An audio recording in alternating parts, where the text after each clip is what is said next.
makakuha ka ng simpatiya sa publiko kasi that's what the public really wanted to hear, na yung mga sad story, yung mga fairy tales, mga teleserye, gusto mong pumunta doon pero no, wag mo kami lisin doon, we know better. Lumilitaw para bang teleserye itong buhay ni Mayor Alice Go. Blockbuster to kapag ito ay ginawa nating teleserye kasi fairy tale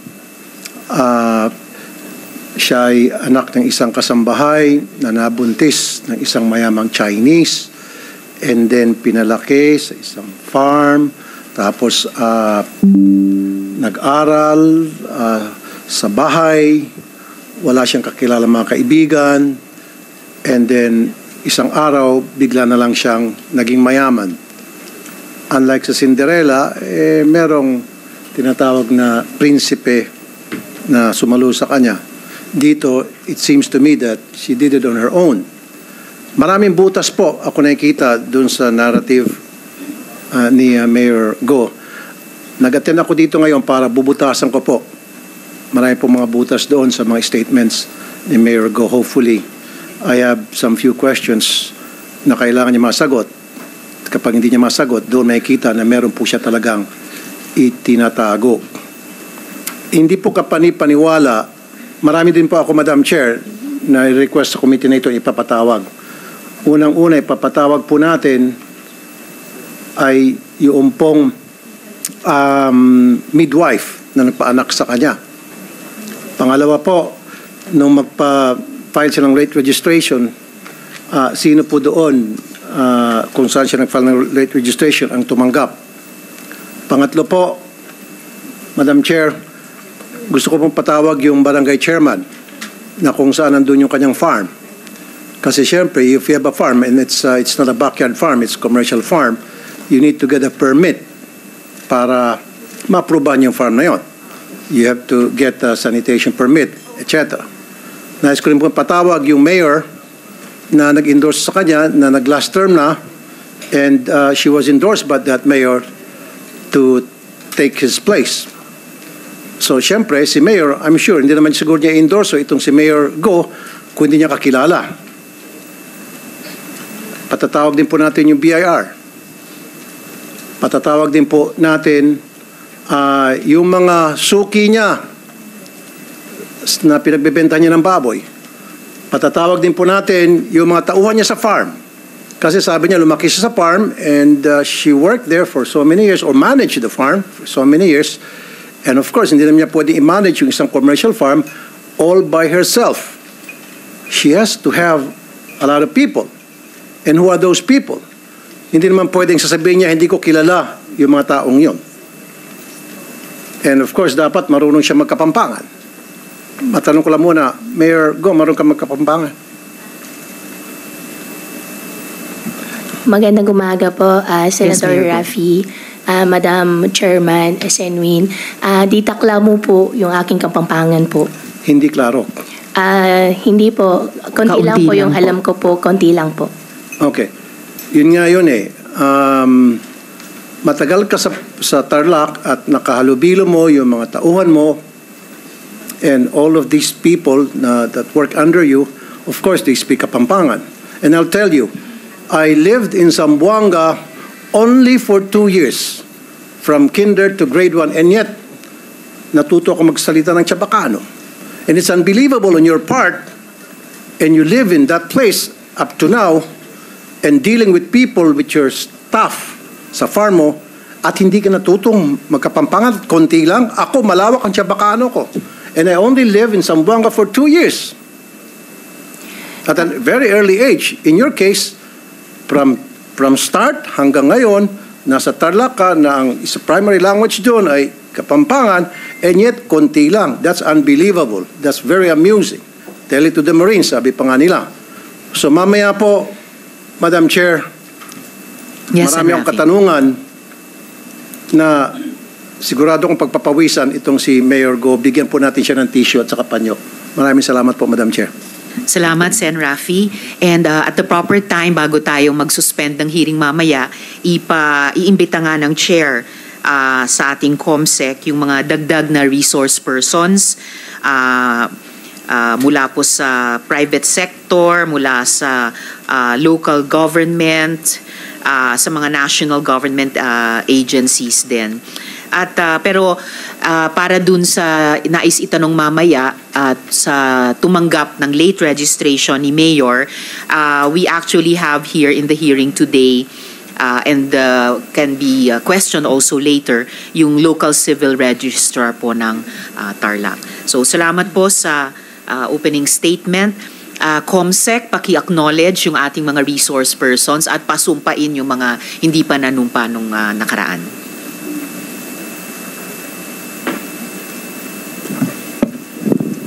Good morning, everyone. The committee would like to acknowledge the presence of the following resource person. From the Presidential Anti-Organized Crime Commission, we have Undersecretary Gilberto Cruz, together with Director Winnie Guedato and Dr. Winston John Casio. From the Department of Labor and Employment, we have Mr. Jerome Lucas, Attorney Margaret Lapid Pule, Attorney Diane Corinne Ramos. From the Department of Foreign Affairs, we have Von Ryan Pangwi. From the Interagency Council Against Trafficking, we have Attorney Hannah Lizette Manalili. From the Philippine Statistic Office Authority, we have Engineer Marisa Grande, Attorney Eliser Ambatali.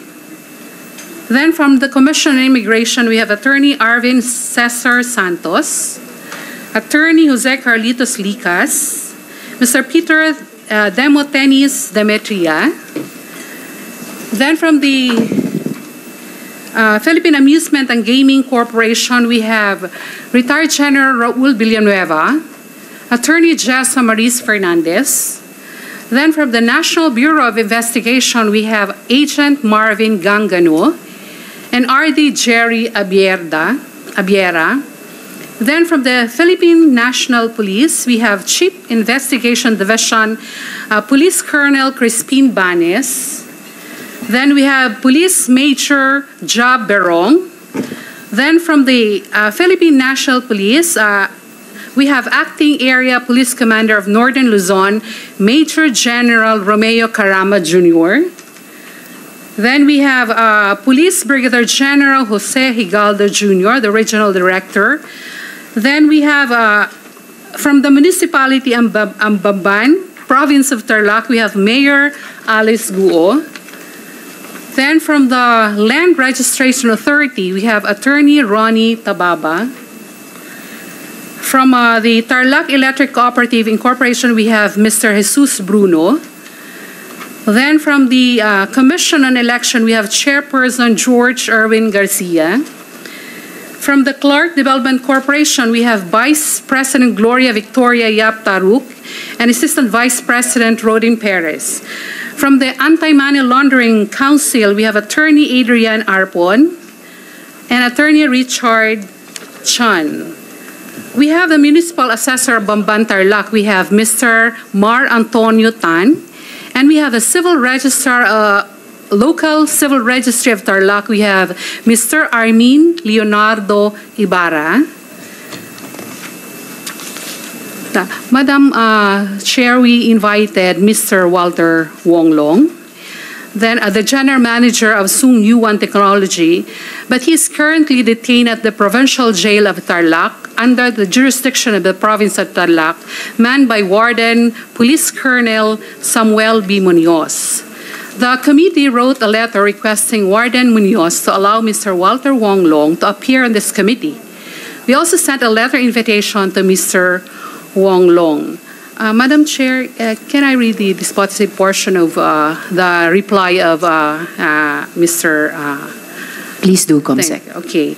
Inasmuch as we would like to bring the subject person deprived of liberty in the above-mentioned hearing, undersigned could not do so due to the absence of a court order. We tried our very best to apply and secure a copy of such, but I'm afraid that we would not obtain it in due to time constraint. Further be informed that movement of PDL outside the jail premises requires a court order, as this entails a lot of papers, paperwork to be submitted to the provincial government for the approval. In connection, the undersigned manifests and apologizes for the non-compliance on our part and has no intention to undermine the Senate's inherent power, but also consider the court's contempt if we will break the rules. Rest assured that we will comply if the honorable body will issue same order. The committee staff also went to Tarlac to deliver the invitation to the incorporators of Baofu, Mr. Chang Ruin, Bayong Lin, and Mr. Shang Wan.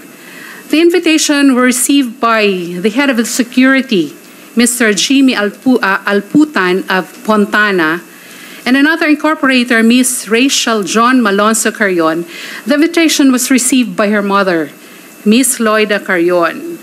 We also invited the incorporators of Hongshin, Ms. Rowena Gonzalez Evangelista, but the others therein are non-existent. Ms. Rita Itorralde, the corporate secretary of Hongshin, do not live in that address. The invitation for Ms. Joy Castro was received by her nephew Brian Butin, and Ms. Telma Laranan. The president and treasurer of Hongshin do not live in that address. That's all for now, Madam Chair. Thank you, COMSEC. Please extend the committee's appreciation to the warden of the provincial jail where Mr. Walter Wong Long is a person deprived of liberty. Of course, ginagalang naman natin yung pagsunod ng warden sa rules ng korte at yung prosesong dapat daanan muna nila kaugnay ng provincial government of Tarlac. So, in consultation with Senate Legal, the committee will the chair's asking the assistance of the COMSEC. Alamin po natin paano po tayo makapag-proceed para makuha pa rin yung testimony ni Mr. Walter Wong Long. By the way, bakit sila nakadetain? According to CIDG, there are cases filed against them locally. There are complainants. Right. Salamat, COMSEC. And then, clarification, nung dinedeliver yung invitation sa mga incorporators ng Baofu, ang tumanggap ay head of security ng Fontana? Rest in the articles of incorporation. Okay, Fontana, which is also a familiar name in the long-standing investigations of the Senate sa kabuang Pogo operation. So very interesting. And then the mother and daughter na naka-receive sa invitations, Carrion, that's also a familiar name in the current investigations of the Senate Committee on Women of Pogos, and even in connection, if I'm not mistaken, if I remember correctly, with the Baofu investigation in particular. And lastly, COMSEC, so yung mga dinedeliver na invitations sa mga personalities ng Hongsheng, those were non-existent addresses, or those persons were not truthfully living at the given addresses. So, parami yung mga, bumibigat yung balanse ng hindi totoo sa totoo na sa mga dokumentong ina-examine ng komite. Salamat, COMSEC. Could you please administer the oath sa mga ngayon palang resource persons natin? May I request those who have not taken their oath during the last hearing to please stand up, raise your right hand, and repeat after me. I, please state your name, do solemnly swear that I will tell the truth, the whole truth, and nothing but the truth for this investigation. Thank you. You may now take your seat. Salamat, COMSEC, at sa lahat ng resource persons. So, yes, Sen. Sherwin. Madam Chair, may I inquire from the committee secretary? I also move to invite several personalities, namely Jonathan Mendoza. He is the supposedly spokesperson for Zone U1. He actually came out in an article by Rappler. May I know the status of that invitation? We actually sent the invitation to him, but we did not receive any reply from them. Okay. And we also invited a person, I don't know if I'm pronouncing this correctly or the spelling is correct, Ji Chu Chan. He is allegedly the bridge between Mayor Alice Go and Hongsheng. Your I don't Honor, know if that person is even... yeah, we were not able to trace the address of that person. Maybe we can request Mayor Alice Go to furnish the committee the whereabouts of that person and also the contact, since apparently she has been liaising with this person. And then you also mentioned that Mr. Walter Wong is currently a PDL. Yes. Nakakulong siya. Yes. And he was part of the raid that was conducted by PAOK. That's the reason why he is he's detained. Tama po ba, Yusek Gilbert? Can you confirm that? Yusek Cruz, please. Yes, Madam Chair. Right. Thank you, Madam Chair. Thank you, Sen. Sherwin. And at the proper time, the Chair would accept a motion from the good Senator with regards how we can secure the participation of Mr. Mendoza in the hearings, if the good Senator desires. And ito nga po, during the hearing, maitatanong din natin, kasama ng maraming tanong, no, kay Mayor Alice Guo, yung whereabouts ni Mr. G. Shu Chan. So, if we can begin continuing questions kay Mayor Alice. Mayor, napakinggan namin yung inyong interview kay Ms. Karen Davila. But I have to ask some of the questions again because it is important that you answer them, Mayor, under oath. Sa sarili nyo nga pong salita, private life ninyo ang mga tinatalakay dito, pero sana rin po naintindihan ninyong hindi maritesan ang pakay ng Senado. May Pogo mega complex sa likuran ninyo at nabigo kayong gampanan ang tungkuling bantayan ang bayan ninyo bilang opisyal ng ating gobyerno. Sa halip, napakalalang mga krimen at kung ano-anong kababalaghan ang nangyari dyan at maraming indikasyon na ang rason kung bakit tayo nakarating sa puntong ito ay kayo. Trabaho po naming alamin ang ugat ng ganitong kasahol at organisadong kriminalidad. Trabaho po naming ilabas ang katotohanan dito. And as a fellow public servant, inaasahan kong sang-ayon kayo dito. Ayon po sa inyong interview, hindi ka lumaki sa nanay mo. Nung nakaraang hearing, sinabi nyo po, at verbatim ito, quote, ang nanay ko po si Amelia Leal, close quote. And we flashed this video earlier. Sa TV interview, nung tinanong ka ano ang pangalan ng nanay mo, ang sagot nyo po, quote, nakita ko po doon sa birth certificate ko po yung pangalan po ng aking ina, close quote. Tama po ito? Ano po? Madam Chairman, opo. Okay. At nakita mo lang ang birth certificate mo noong 2005 dahil ito ang taon ng iyong birth registration, correct?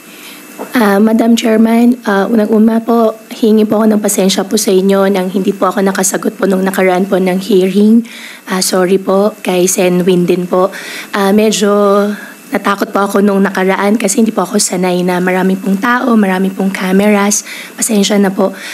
Opo, nung 2005 po, when I was 19 years old po, hinanap ko po yung birth certificate po sa tatay ko po kasi kukuha po ako ng mga lisensya at passports po, hiningi ko po sa kanya.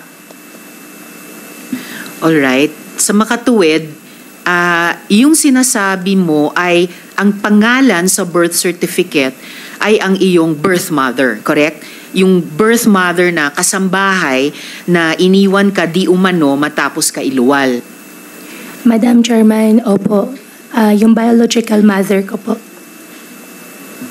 Alright, yung biological mother nyo. Mayor Alice, I actually have a copy of your birth certificate at mayroong pangalan dito. Ang pangalan ay Amelia Leal. Ito po ba yung iyong totoong ina? Your Honor, yung ina ko po, hindi ko po siya nakasama po akong lumaki.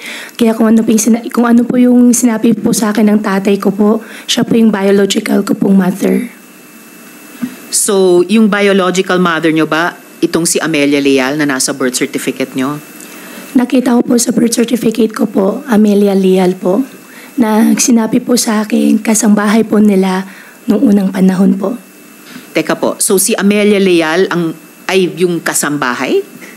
Amelia Leal po, siya po yung biological mother ko po. At siya po yung kasambahay po nila tatay ko po. Okay, so yung biological mother nyo ay itong si Amelia Leal na nasa birth certificate nyo at siya yung kasambahay ni na tatay mo dati. Alright. At this point, friends, may I also put on record that the information here is information about an individual who is an officer of a government institution relating to her position, considering that citizenship is a requirement of public office and the position of mayor and is therefore a recognized exception to the Data Privacy Act. Sinabi niyo po, Mayor, na nalaman mo lang ang pangalan ng tunay mong ina nung nakita mo ang birth certificate. So sinasabi niyo, ang tunay niyong ina ay itong si Amelia Leal. Your Honor, opo. Biological mother ko po. Biological mother at kasambahay noon ni tatay niyo. Opo, sabi po niya sa akin.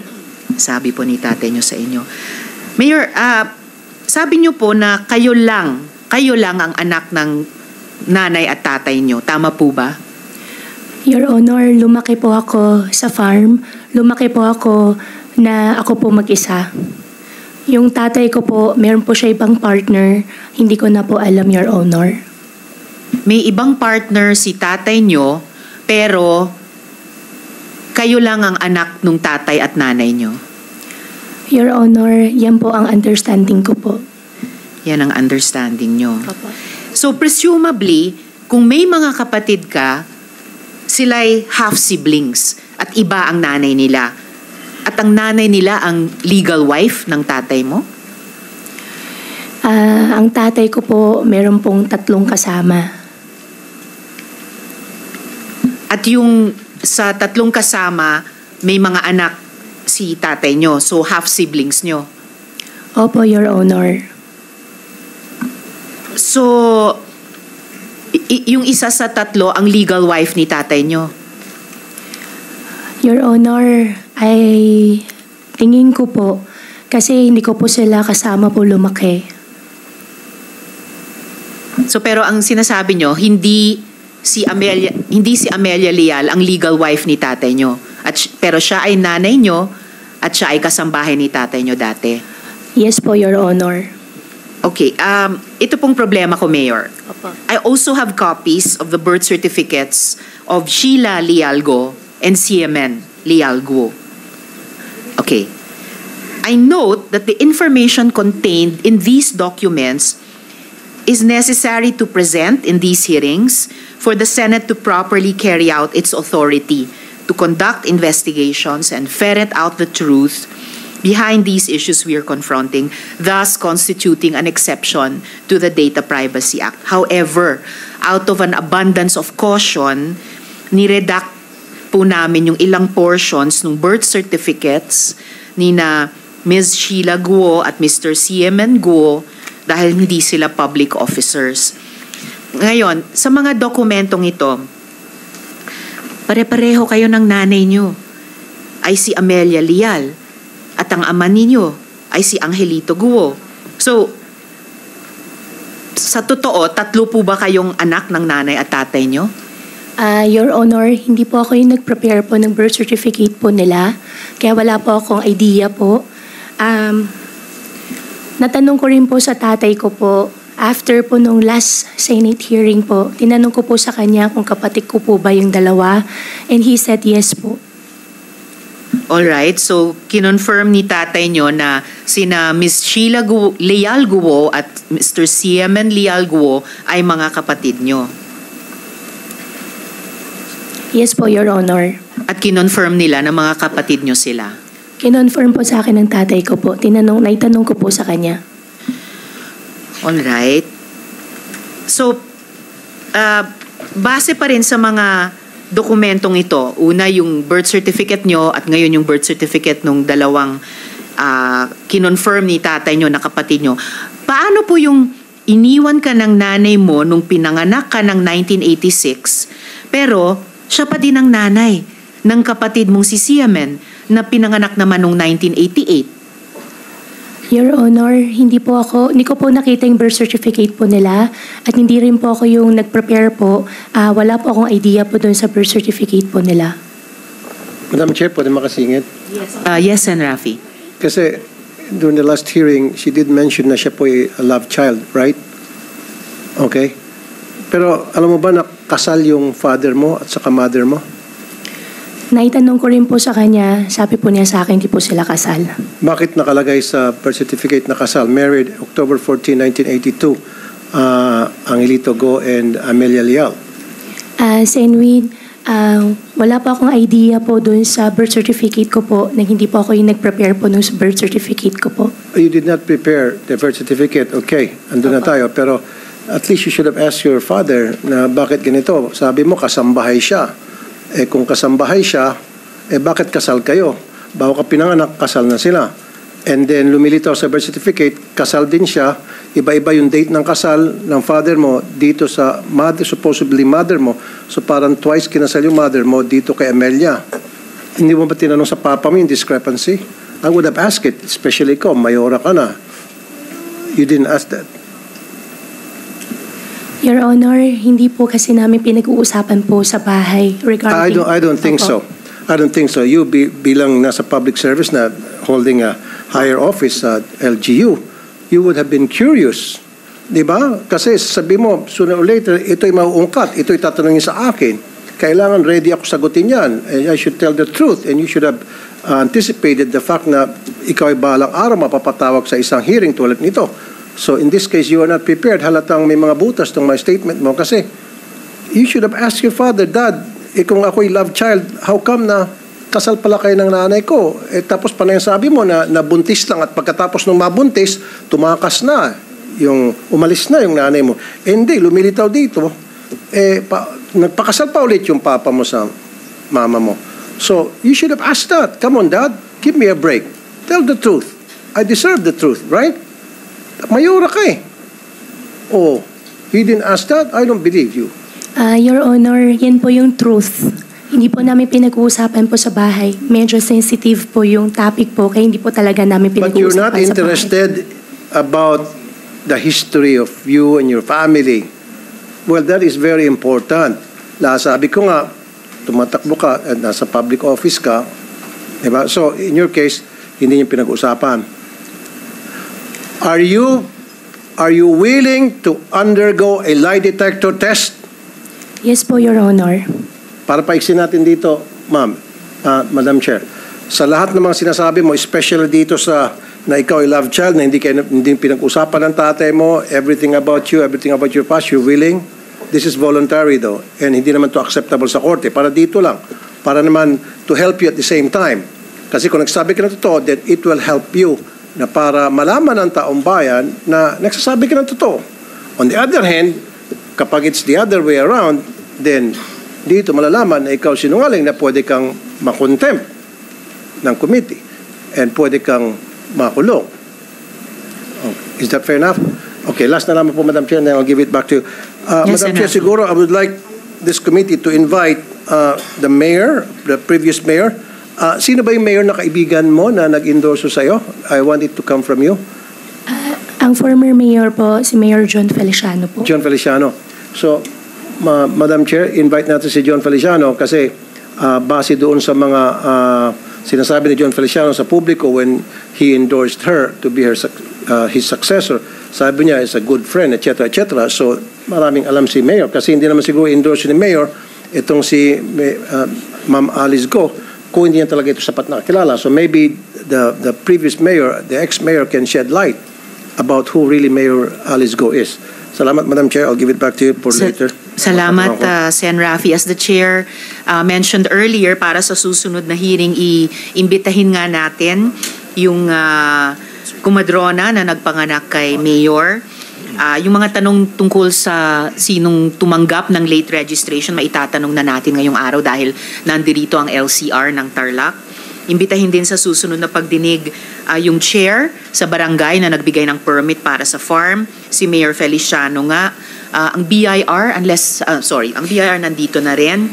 Ang mga naging suki ni Mayor Alice nung siya'y nagnenegosyo sa piggery nila, and then yung mga tauhan sa farm. So we will invite those additional One more, resource Madam persons, Chair. Sen. Rafi. One Yes, more. Sen. Rafi? Yes, I wouldn't believe you kung sasabihin mo naman sa amin dito na wala kang file ng mga empleyado mo sa farm at hindi mo kilala ni isa sa kanila on a first name basis lang. I wouldn't believe that. Kasi ako, ilan ang tao ko? I have 75 people working, di ba, sa akin, sa public service shows ko and all. I know each and every one of them, their names and all. Pero pag sabihin mo hindi mo kilala, then again, pagtatawa ng naman. Madam Chair, yung marriage certificate siguro ng father niya at saka na mother niya, pwede rin siguro natin hingin sa civil register kung meron tayong kopya. Kasi sinabi rito na married Married yung father niya at mother niya, maliban na lang kung kinasal sila sa China. Sa palagay mo, natanong mo ba, ano bang tawag mo? Papa, tatay, ano bang tawag mo sa father? Anong tawag mo? Sen. Rafi, ang tawag ko po, Papa. Papa. Opo. Okay. Natanong mo ba sa papa mo saan sila kinasal? O sa China ba o sa Pilipinas? Sen. Rafi, ayaw ko po kasing, hindi po yung pinag-uusapan po sa bahay Okay. po namin. Sige. Gawa po na ayaw ko pong sisihin yung tatay Okay, ko. sige. I understand. And how I wish po na I have a perfect family. Kaso Okay. nga lang po, ganun po yung nangyari. Yes, ma'am. So, Madam Chair, siguro hingin natin sa PSA yung marriage certificate. Kasi dalawang beses kinasal yung supposedly mother niya at saka father niya. So, pull out natin. Baka makakuha tayo mga important information doon sa marriage certificate ng both parents niya.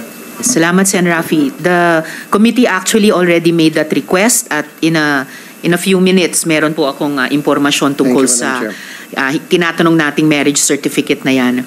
Pero at this point, Mayor Alice, so nakikita po na ito nga yung problema no?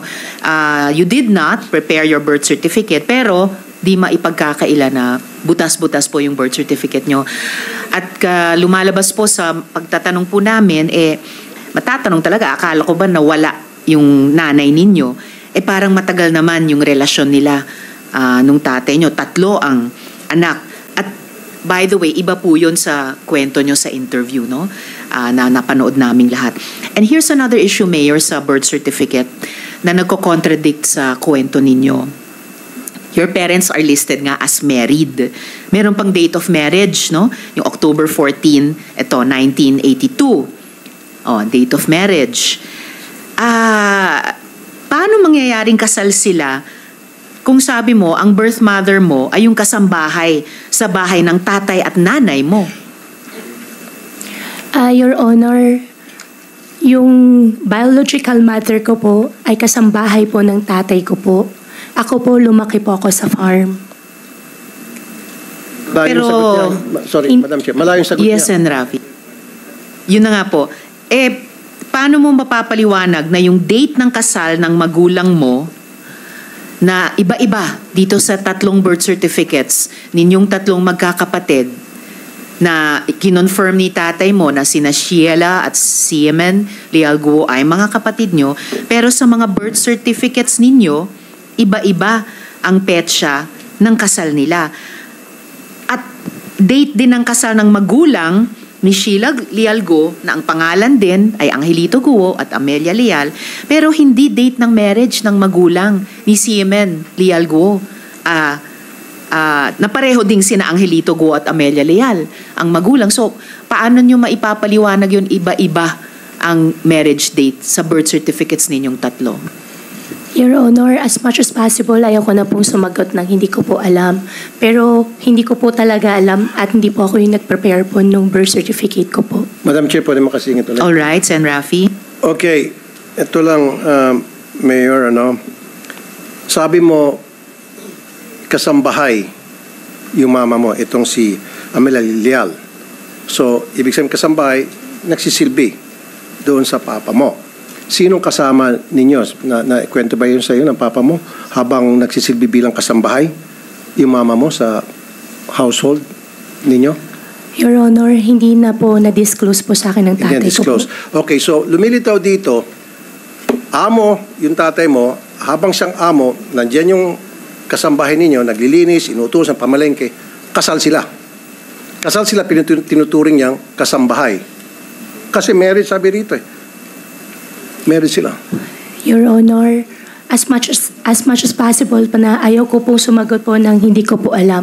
Pero hindi ko po talaga alam. Pero again, Mayor, siyempre tatanungin mo sa papa mo, kasambahay si mama, papa, pero kasal kayo. Paano nangyari?